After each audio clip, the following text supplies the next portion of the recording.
everybody, it's me, Jill, and welcome to Jill Informed. This is the recap of the Real Housewives of Beverly Hills, Season 13, Episode 19, The Reunion Part 2.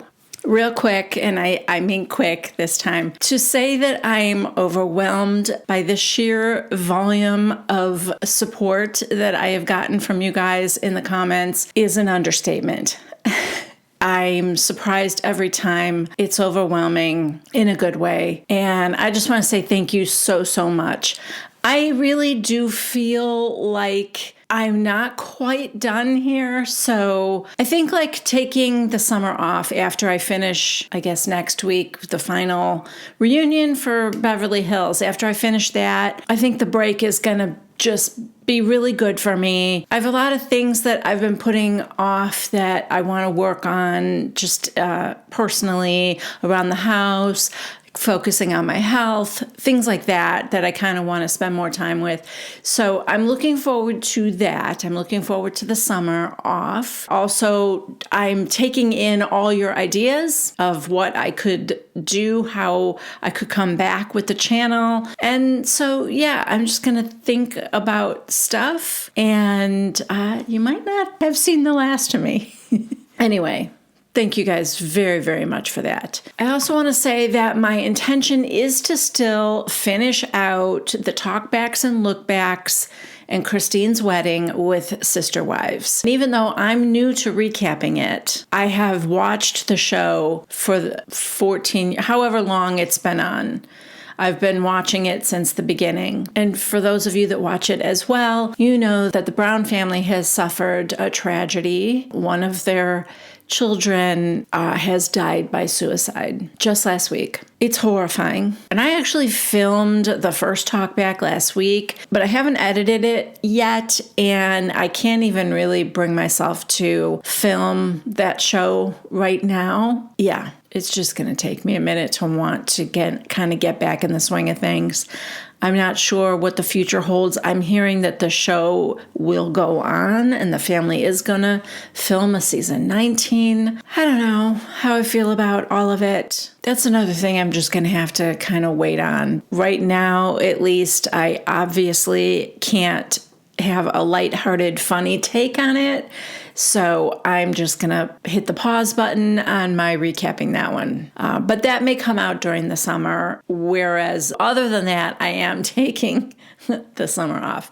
So I just wanted to address that. And then one final thing before we get into the reunion here is that my husband has just released his new single called Better Than Before, and it's really good. He's called the Chris Vandelay Project, and you can find it anywhere you stream music, Spotify, iHeartRadio, Apple Music, all the platforms will carry it. Now I can dream the dreams that came before. He said, I'm having these dreams of those who came before, but I think I'm feeling better than before. I think I'm feeling better than before. I might be feeling. The Chris Vandelay Project, the song is called Better Than Before, and it just came out March 8th. So definitely go check it out. I think you're going to like it. All right, let's get into part 2 of this reunion. We are back at Culver Studios, and it is a closed set, people. Absolutely no visitors, so don't even think about it. I don't know why we're seeing this sign. I also don't know why they keep mentioning that we're at Culver Studios. They must have made some arrangement with them. As per usual, we are picking up right where we left off with part 1. Kyle has accused Dorit of taking Kathy's side during the last reunion solely because Kyle thinks that Dorit wants to be on the same side that the audience is on. Then, of course, that's ridiculous. I don't care about the viewing audience. All I wanted was for you and Kathy to be okay. She wanted you to recognize her feelings in it. And Garcelle was like, oh my God, do you ever say I was wrong? You're right, I shouldn't have done that. And Dorit said, Garcelle, I'm allowed to defend myself if it's not true. And Garcelle just said, okay. I mean, even if just looking at Dorit annoys Garcelle, she should probably just stay out of it when it doesn't involve her. We move on to Kyle not having any alcohol for like a year and a half now. She loves it. She feels better. She says it's amazing. When asked if she stopped drinking because of Morgan Wade, because Morgan is sober, she said, no, I had only met her once when I made the decision to stop drinking. It wasn't Morgan that influenced Kyle to do it.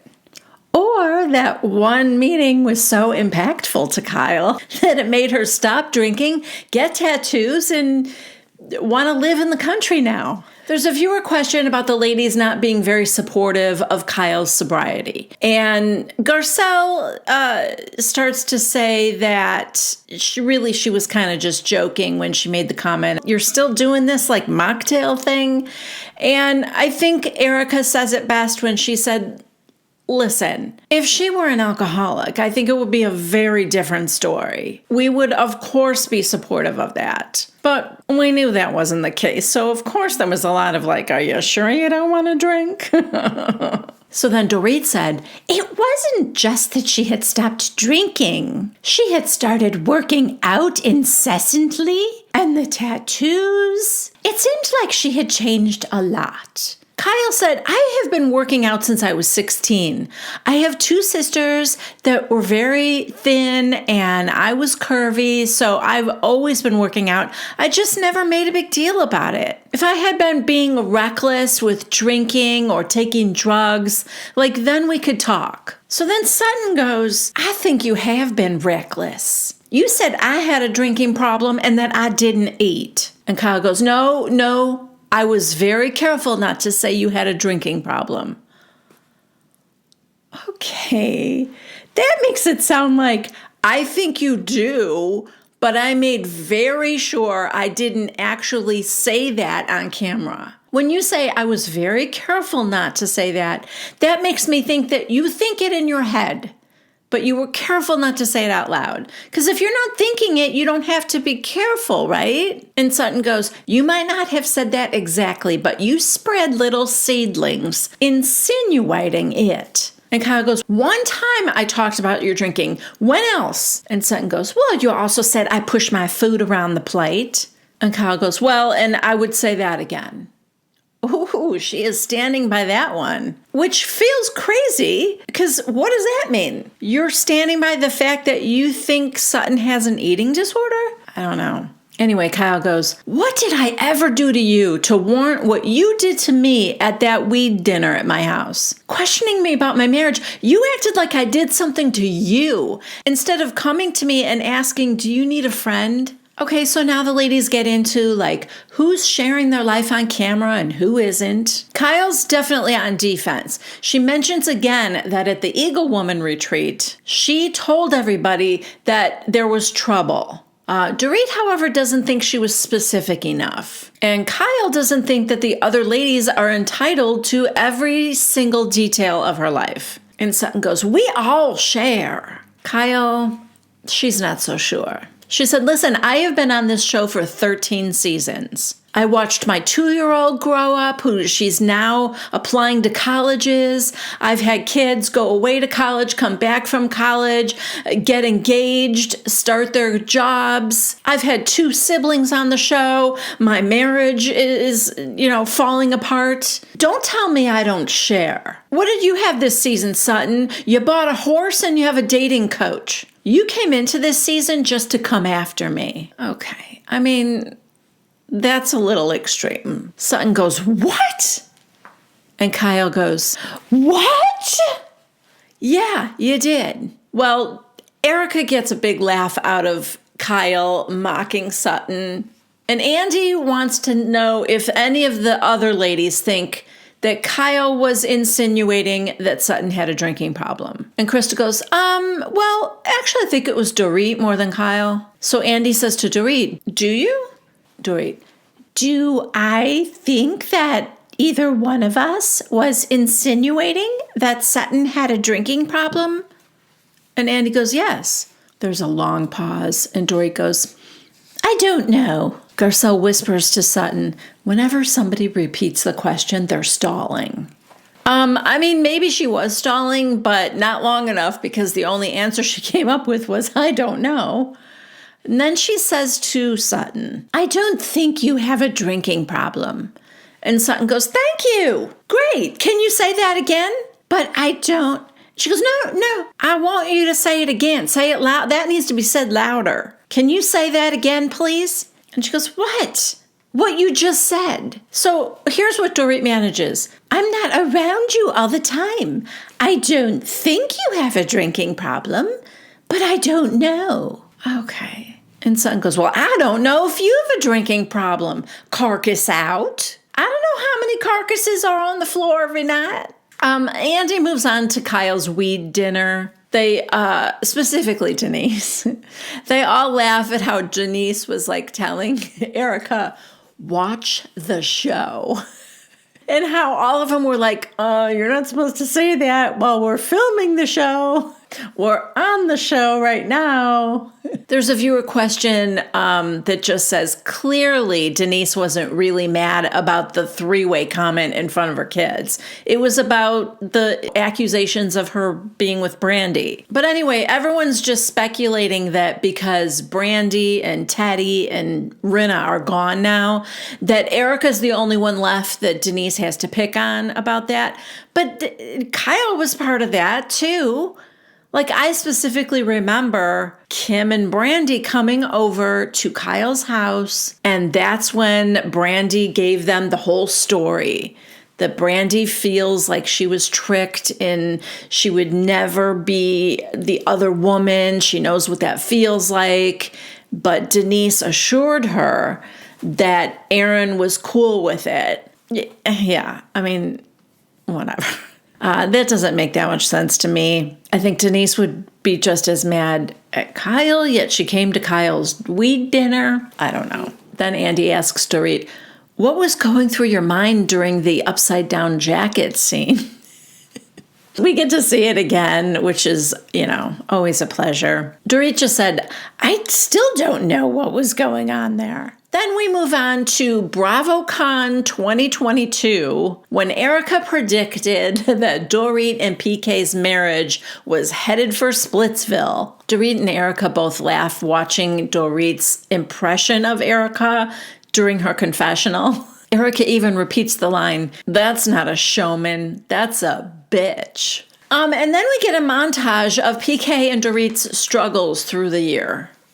Andy points out Dorit has made sort of a transformation into darker colors, and she's got the darker hair now, and even going so far as to wear logo-free clothing. Then there's a viewer question saying, being blonde is very expensive. I think PK put Dorit on a budget. Okay, time out. First of all, I'm just going to say that Dorit's darker hair color, trust me, is just as expensive as blonding. Because she has a lot of different shades and lowlights going on in that hair. That is not an inexpensive dye job. Just saying.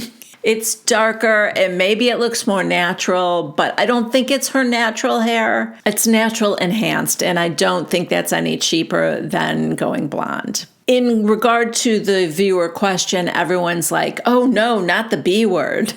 Budget. No one wants to be on a budget. So Dorit starts to say, no, the dark hair color was just because I needed a change. I have had an incredibly difficult past 2 years. And oh my God, you guys, Andy Cohen is yawning behind his cards.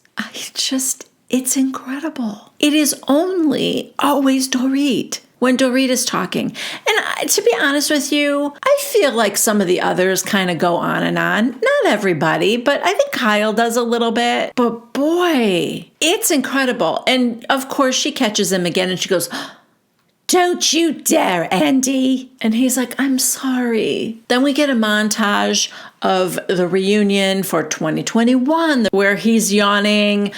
Reunion for 2022 where he stifles another yawn. And then today, I mean, is it the sound of her voice? I don't know. He was kind of mean when she said, "Okay, well, let me pull back so I'm not being long-winded." And he goes, "Well, it's too late for that." I don't know why, but I think that was a little harsh. He's like, "So you're not on a budget. Like, get to the point." And she says, "Not by my husband, no." And Andy goes, "Oh, so you are on a budget." And she goes, "No, I'm not on a budget." So I don't know what that was about. Anyway, we move on to a viewer question regarding the second robbery. I almost forgot about that, you guys. At the beginning of the season, I think it's because she kind of just casually mentioned it, or it felt casual, and we never even delved into it. Do you guys remember she was shopping? I think she went to the bank, had a bunch of cash in her purse that she was going to give out as Christmas bonuses to her staff. And then she had it in a shopping cart. Maybe she was in a grocery store or something. Do you remember that? And she got her purse stolen or her wallet out of her purse. Unclear. But I forgot about that whole thing. So the viewer question is, I read that Dorit said the $10,000 in cash was for Christmas bonuses for staff. But I don't understand why she brought it into the store with her and left it in a shopping cart. All right, so Dorit explains I guess she had gone to the bank, but she said, "On my way home, I remembered that I needed some more box cards. So I stopped in Marshall's." Erica's like, "Andy, you shop at Marshall's?"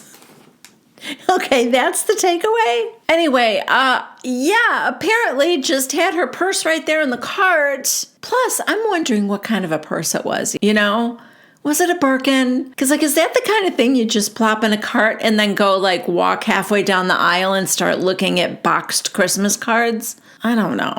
It still feels careless to me, particularly because she is living with PTSD from a robbery. I would think it might make you hyper vigilant. I don't know.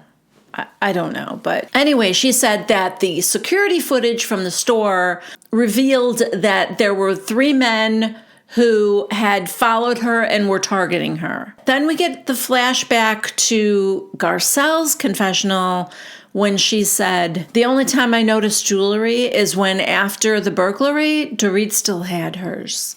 And then she just slowly sips from her drink I said what I said. So Garcelle is asked if she was intimating that the robbery was fake, and she now denies that and said, "I believe you were robbed. I just think a few things were off."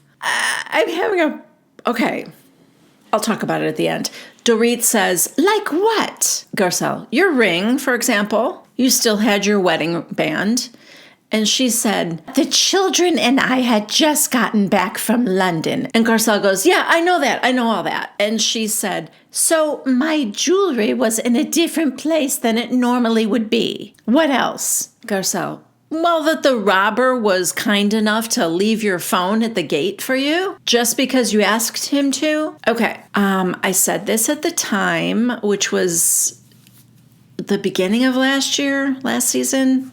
Or was it even the season before? I don't remember. But I did say this at the time. I will say it again. I have no interest in going into any details here on my channel. But I myself was in a terrifying situation. And you would not believe my story and how I got out of it if I told it to you. You would not believe me. Strange things happen. And I believed Dorit then. I believe Dorit now. Unlikely things can happen. And a whole bunch, a series of crazy, unbelievable things happened to me. And I will say, thinking on my feet, I'll give myself credit for that. And luck. The reasons that things did not go much, much worse for me when I was 25 years old. So, we don't know. Who knows? one of the guys could have had just a moment of humanity. Maybe like Andy said, people have trackers on their phones. Maybe they were thinking that, like, I don't want to be caught with this thing anyway. But if I leave it down at the end of the gate, that gives us enough time to get out of here before she can call the police. Who knows? Listen, I can tell you this. I am grateful that I didn't have to endure everyone's scrutiny with what happened to me years ago. Like if I was trying to explain the story and having people not believe me, like adding insult to injury after I had been through something so traumatic, to then not be believed and have people just analyze everything that happened. Well, that couldn't happen. That's ridiculous. That would never happen. That is beyond, and I'm not doing that. If she's lying about this, then she's the one that has to live with it, but not me. I'm not going to participate in thinking somebody would lie about something so horrific. Oh, okay. Well, I'm willing to admit that I may not be able to be objective here, but Garcelle is trying to get Dorit to believe that what she said on the show is just her opinion and it has no effect on Dorit whatsoever. But of course it impacts Dorit. Of course it does. People listen to you, Garcelle. You're saying it. You're sharing your opinion on a national platform. That's different than going out to lunch with your friends and sharing your opinion about it. Your doubts absolutely cast suspicion on Dorit's robbery. Anyway, we move on now to Sutton saying that she heard a rumor that there was another woman in PK's car when he was pulled over for his DUI last year. And Dorit goes, "Yeah, where did you hear that, Sutton? I'd like to know." Sutton: "The streets told me." The streets. Erica goes, "And what streets are these?" Oh, is it the streets of Salt Lake City? Because a lot goes on there. A lot of information is acquired on the streets of Salt Lake City. That much I know. Most of it is about Angie K's husband, but, who knows? Could be something about PK. Sutton goes, "I don't know for a fact. Listen, I did say it, so for that I apologize. And I got a spanking for it too." Andy goes, "From who?" And she said, "PK." So then we see the tweet from PK. "I've never said a bad word about you. So why you would make up blatant lies to boost your career and then double down is why you're single. You ain't no Dorit, love. And don't be so picky." Okay, this is why husbands shouldn't get involved in the wives' drama. Having a man say that on social media, it just hits different. It's just a much uglier comment to make about a woman. "You're no Dorit, love." Yeah, okay. Anyway, there's a viewer question that goes, Sutton is no Dorit. Dorit wouldn't get anything out of a divorce. God. Dorit, do you have a prenup? Yeah, Dorit just said, "When I met my husband, he was bankrupt." And he's like, "So no." Yeah, no, she does not. We move on to how Kyle never reads anything that Mo gives her before she signs it. And Andy goes, "Do you know my friend Teresa Giudice?" And Kyle chuckles, and she said, "Yeah." And Andy goes, "Well?" So Kyle goes, "I grew up with a mom who always said, never trust a man and read every little thing." Okay, so why did you not listen to your mom? You listened to her when she told you not to be gay, or whatever that was about. Do you remember that? Last week? I grew up, my mother always taught us to do everything by the letter of the law, or whatever it was that she said. That was her reasoning for why she was all bent out of shape, that people were accusing her and Teddy of having an affair.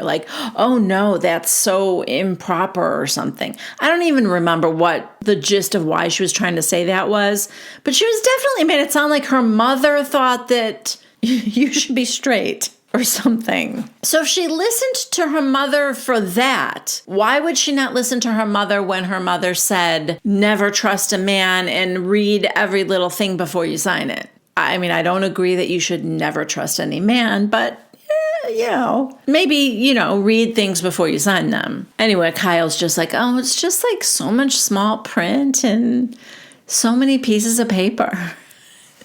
Everybody starts laughing. And then Erica, of all people, she's like, you should trust your husband. And Andy goes, you're not exactly the poster child for trusting your husband. She goes, I'm not the poster child for any of this. Okay, then why are you chiming in? You could just sit there quietly, like Anna Marie, who I'm not even sure if she's still here. She may have left at the end of last week. Unclear. So then Andy says that Julia Roberts, who, as we all know, starred in Pretty Woman, she was on Watch What Happens Live, and they talked about the surprise that PK had for Dorit at the Beverly Hotel and like recreating that scene, and that she thought that PK should have given Dorit the necklace. And then we see the clip. The only thing that would have made it work is if the necklace was the gift. Yes. And before she even settled her eyeballs on it, he was like, it's going back, baby. And Dorit goes, it was mirroring the movie, right? And Andy goes, yeah, we get it. What? I don't know what Dorit's point was, how that makes it better. I don't remember the movie well enough to know, did he just have that necklace on loan for her in the movie? Is that why Dorit's saying it was just to mirror the movie? I feel like Richard Gere would have given her the necklace, but again, my memory, the movie's like 100 years old. I don't get Dorit's point. Okay, so I guess there were headlines about Dorit and PK living separate lives that had come out after filming had wrapped for the season. Dorit said, yes, after we filmed, things got progressively worse for PK and I. And one of the times he came back into town, he was with George, and I guess he stayed in the same hotel that Boy George was staying in for like a couple of weeks. And Andy's like, well, that's living apart. She's like, Andy, that's semantics. Like all his belongings were at home and like whatever. Okay. They were working on things. And Andy's like, well, okay, so how are things now? Dorit, better than ever. Now, this is fun because the camera kind of pans around and the reaction of most of the other ladies, including her buddies Erica and Kyle, was sort of like weird, maybe eye-rolling, weird expressions. I don't know. It was kind of like, oh my God, better than ever, So now Dorit tells us that PK is a drinker. And he was drinking a lot. And, it's hard to have a clear-headed conversation with someone when they're drinking. So apparently he has been sober for 49 days now. And things are just as good as they can possibly be.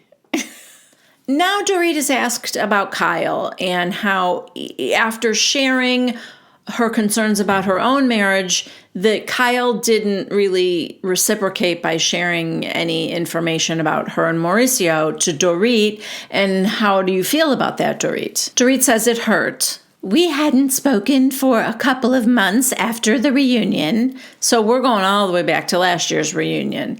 I guess because Kyle was mad at her for seemingly taking Kathy's side. So they hadn't talked for a couple months. Dorit says she started to notice that there were no pictures of Mauricio on Instagram. Like when Kyle would post Instagram pictures, none of them included Mauricio. And she said, I knew something was going on. So Kyle says, well, I thought she would have called me or asked me about it and not wait until cameras are in my face in my car for that to be the moment that she asks me about my marriage. Garcelle's like, yeah, typical for Dorit. Dorit says that she just felt like Kyle was avoiding her. But Kyle says, I just really wasn't ready to talk to anybody about it. But Dorit, Dorit's a little sleuth on Instagram. So she's seeing, pictures and stuff where Kyle is with a group of friends, like a core group of friends, I think Dorit said. And Dorit didn't make the cut. That's the bottom line I'm getting. I'm also getting that Morgan did make the cut. I bet it's that picture where they all had monogrammed tote bags and they were on a PJ and Kyle's just had KR and that KRU, like she dropped the Umansky and that was scandalous. That's what I'm guessing. And then I'm like, I don't recognize anybody here, but Morgan Wade was one of the girls. So was Teddy, but not Dorit. I think Dorit's feeling left out. I honestly do. I said this before, but you know, how much it hurt her that Kyle said that they weren't as close as Dorit was making it out that they were. You know, their relationship isn't that close. We've only gone on one trip together as a couple that I can recall. Mel and PK, Dre, and me. It's not like, you know, my friends, like, you know, we'll go to the gym, we work out together, we hike together. She doesn't do that kind of stuff. So, you know, it was just, to put it bluntly, just an exaggeration completely. I have a feeling Kyle has a lot more girlfriends than Dorit does, and that Dorit considers Kyle much closer than Kyle considers Dorit. Anyway, Kyle's answer is that even though she was out with friends, she didn't talk about her marriage with anybody, which is possibly true. Okay, so back from the break, we now get the Erica montage. Andy congratulates her on her Vegas residency, and she has a Bravo special called Bet It All on Blonde, which I think is also the name of her Vegas show. Andy says, in it, you talk about your marriage to Tom, and Sutton, you made a crack about Erica's ticket prices being $7. Well, first Sutton tries to make it sound like she was being defensive of Erica because the person she was talking to said the tickets were $1 and I said they were $7. And then everyone's like, yeah, you weren't defending her. So then Sutton said, no, I wasn't. I was just joking. And Andy goes, were you being a showman? And she goes, I was being a showman. Andy asks Erica now about her not wanting to show empathy for Tom's victims for fear of it seeming like an admission of guilt. And Erica goes, well, legally, they ask you not to comment on anything either way. It's almost like you have to just shut up. Yeah, but you didn't shut up. That's the thing that I think a lot of us can't get past. You, on a national TV show, said, I don't give a fuck about anybody but me. I promise you that is not what your lawyers had in mind. So Andy said, I know you met with a group of people who were victims. Now, this is in, I believe, The Housewife and the Hustler 2. Which is out now on Hulu. Somebody asked me if I had thought about recapping that. I mean, it's something I might consider after my break. A lot of these documentary type shows, your girl loves a good documentary. I'm just going to say. I really do. I didn't mention this before, but, you know, I really highly enjoyed the Natalia Grace story. So there are stuff like that that interests me when I come back from break. So we'll see. Anyway, so she had met with some of the victims. And Andy said, so talk to me about that meeting and, like, why did you do it? Erica, well, under advice of counsel, that's why I did it. Yeah, of course. Of course it wasn't her idea. It couldn't possibly be because she wanted to express her deep empathy. And then she says, so that's why she went. And bonus, I thought it was important that they saw me as a person and not through the lens of a reality TV show. Okay. So not only did she meet with the victims because her lawyer thought it was a good idea, but she thought maybe it would even get them, I'm just trying to wrap my brain around this, to be empathetic toward her. She was hoping to get them to see her as a real person and empathize with her. Wow. Andy asks her to further explain why she sat down with them. Erica, I cannot. Andy, why not? I cannot. Okay, well, that doesn't explain why you cannot, but apparently she's clamming up now. At least she's not saying she doesn't give a fuck about them. It could be worse. So Andy said, did you learn anything from them? Yes, I did. One thing I learned was that one of my paychecks was in a client trust fund. Oh my God. Okay. Her takeaway, one of the things she learned, is that she's got more money that they're holding on to that she wants back. Like, that's what she's saying, right? My paycheck is in a client trust fund. So Andy starts to say, so it was the opposite of what people are accusing you of, which I don't even know what he means by that exactly. But he pauses after he goes, so it was, and he pauses as he's like collecting his thoughts for the rest of the sentence. And in that pause, so it was, she goes, fucked up. Damn, girl. I think you need a session with Dr. Linda or whatever her name is. So what was that empathy thing again? I'm supposed to care about the other person's feelings? Is that it? Did I get that right? Anyway, Andy says his sentence and she goes, no. Oh, look, a trial's about to start, so I guess we'll get the answers there. Hopefully. Yeah, I don't know. She still is primarily concerned with getting what is hers, no matter what. Here's the thing. Again, even if she knew nothing of what her husband was doing to these people, the idea that her focus and concern is for getting what's mine when she's gotten so much already. And some of these people, either they've been compensated in court for the loss of a loved one's life. The court has awarded them money that their lawyer, Tom Girardi, stole from them.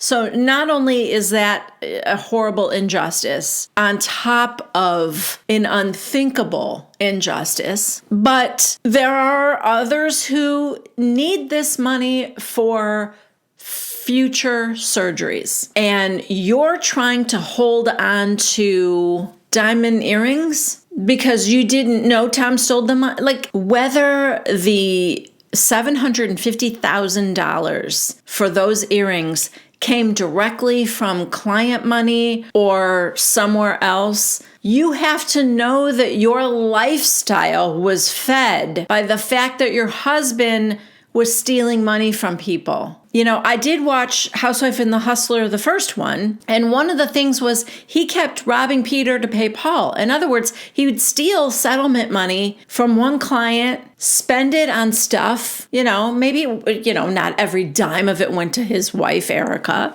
but certainly a lot of it. So spent it on stuff.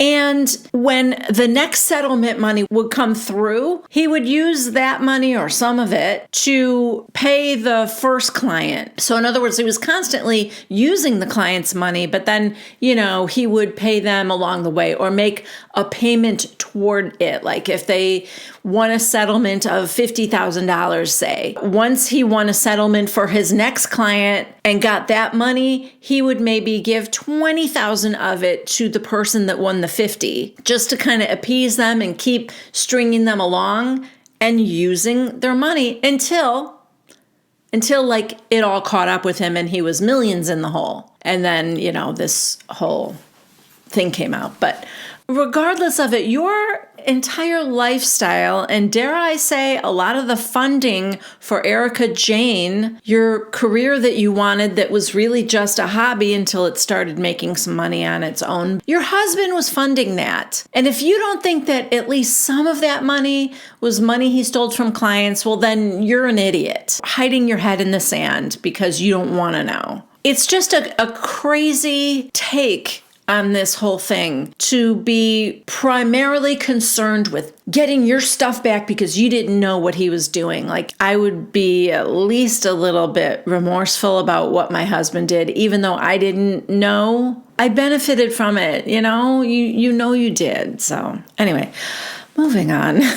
Andy talks about Tom's diagnosis of dementia, but that he also was proven competent to stand trial. And Kyle and Crystal are both like, yeah, I don't understand that. Crystal works with the Alzheimer's Association. I don't know if she fundraises for them or whatever, but her father had Alzheimer's, and so she knows a little bit about it. And she knows that the average from diagnosis to death, I guess, is about 9 years. And Tom is like 4 years into this diagnosis, maybe 3. And so she said, according to like averages, his progression of the dementia, it doesn't make sense that they would find him competent to stand trial. Like, he should be much further along in his dementia. And she's like, it seems strange to me. And Erica goes, I don't know what Crystal's trying to say. If she's trying to say that he feigned and he faked his way through this, then just say that. Crystal says, I don't know that he's faking it, but it was surprising to me. All right, so we're going to a break, and Andy asks the producers, is Kathy making an entrance, or are we starting with her? And Garcelle goes, Kathy? Oh. So yes, now we see her little slippered feet getting out of the car. She's in her robe and slippers. And as she's getting her makeup and hair done, she's chatting a lot about Kyle and Mauricio and their marriage. Primarily about how this isn't something that just happened in the last 3 months. I can't remember how she said it. Like, Kyle doesn't just do things recklessly without thinking about it a lot. She said, I would say it's probably 3-4 years that she's been thinking about it. And then she goes, I shouldn't say that, but... And then there's this, like, voice you hear go, but you did. And she goes, but I did. Yeah, that was fun. So, all right, we're back from the break, and now we start with a Sutton montage. It's all about her drinking and the name-em game and the magic Mike thing. Anyway, so Sutton admits that she overreacted at the Magic Mike show, and Andy goes, what was it exactly that bothered you so much? And she said, it was the simulation of the cunnilingus. And then... Oh my God, that just reminded me of, this is old, but do you guys remember the Saturday Night Live sketch with Colonel Angus? And it would be like, oh, Colonel Angus, I love you.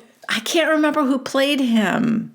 It might have just been whoever was like the guest star that week, although I do think they brought that sketch back a couple of times, but... You know, like all the ladies loved him and he'd be away in the war. But when Colonel Angus came back, all the ladies were happy. It was funny. You should look it up. I'm sure they have it on YouTube. All right. Now Andy asks Sutton, did you really think that Erica had planned to have the elevator doors open at that exact moment? And she said, no, she didn't, but it was just the perfect opportunity for her to humiliate me. And it was just so welcomed by Erica. Guess what happened was when they were in Vegas, I guess that day, the Magic Mike show day, the reason she was so out of sorts and everything and overreacting, she had just gotten word from her ex-husband, Christian, that he was moving to London. And he told her James, her son, was moving to London, and she was moving to London. And he's like, he told you you were moving to London? And she nods her head, and he goes, but you're divorced. And she said, I know, but he has a way of getting what he wants. She's made that comment before. I don't think he's in the mafia, but she definitely acts like he's a mob boss. Anyway, Sutton's like, you know, she's just been trained for so long. And yes, even though he's her ex-husband, it's that, like, her first thought is, oh my God, I have to move to London. Garcelle's like, yeah, that's when I realized what a hold he still had on her. Anyway, she stood up to him. And she said, I just called him and I said, I'm not moving to London, and neither is James. And Andy goes, what happened? And she goes, he agreed. So it all turned out fine. And she felt good about standing up to him and standing up for herself, and happy she did it, but that it was scary for her. Then she said that she was hurt when she heard Kyle say that all Sutton has is cashmere and a horse. This is a weird comment, but Kyle goes, look, like you said, sometimes we make little jokes. And Sutton goes, well, I'm just telling you, it hurt my feelings and it's not true. Because I have a store that has been successful for 4.5 years. And I have a new business that is going to be really, really big. And then we also learn that Sutton gets $300,000 a month in alimony from Christian. I might not want to stand up to him either. Just kidding. Yeah, she acted like, I don't know how that got out there. And Andy goes, you're the one that told everybody.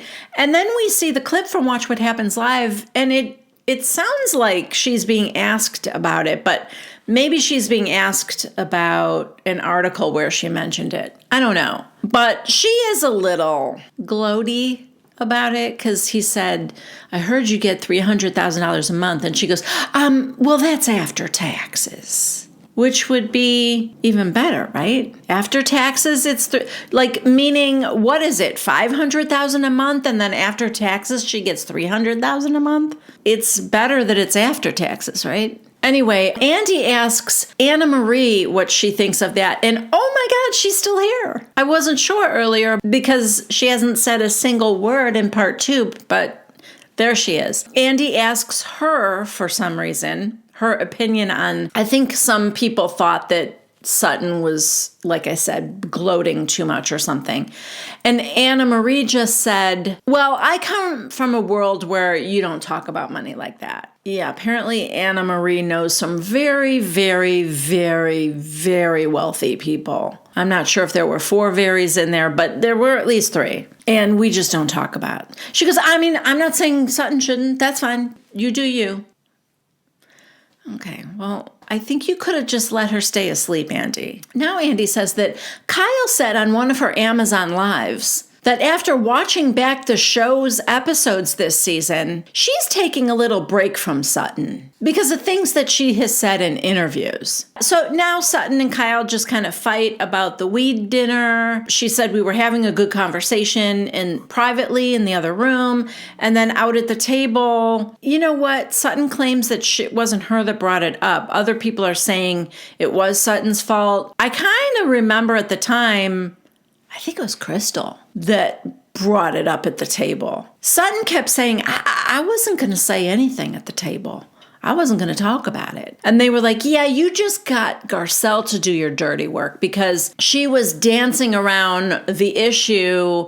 Like Kyle kept taunting her. What is it? What are you worried about? What are you concerned about? And finally, Garcelle goes, your marriage. So I think they're kind of blaming Sutton for that too. I don't know. Then we rewatch the name 'em scene. And then we see Teddy on Watch What Happens Live with Kyle when she's asked about the other woman in the car with PK rumor when he got arrested for the DUI. Teddy's response to that is, well, I don't know, but I just think that's pretty rich coming from a woman who carries vodka in her purse 24/7. And Kyle's just like, goes to get her drink, Teddy is so messy, you guys. She is like a perfect partner for Tamara. I don't listen to Two Teas in a Pod, their podcast, but it doesn't surprise me in the least that it is successful and that the two of them get along well because they're just both so messy. Anyway, Sutton says to Kyle, you could have had my back when Teddy said that. You could have said, no, that's not true. And Kyle's response is, listen, I didn't say anything. There's a lot of things I could have said and I did not. So how about that? I stayed quiet. So Sutton, you should be glad that all I did was not defend you.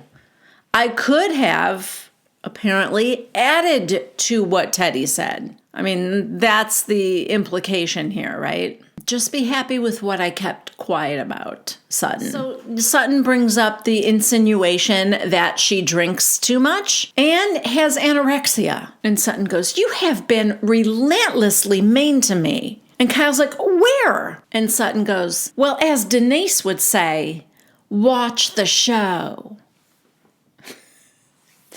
Okay, and that is where part 2 ends. Yep. Well, we are wrapping things up next week, and that is my last video before I'm taking a few months off for the summer. I'm going to miss you guys. I might just pop in and say hi. I'll see how it goes. I have a lot of ideas of things I want to do over the summer, like I kind of talked about at the beginning. So I do plan on being busy. My brother and his wife are coming to visit at the end of this month. I'm super excited about.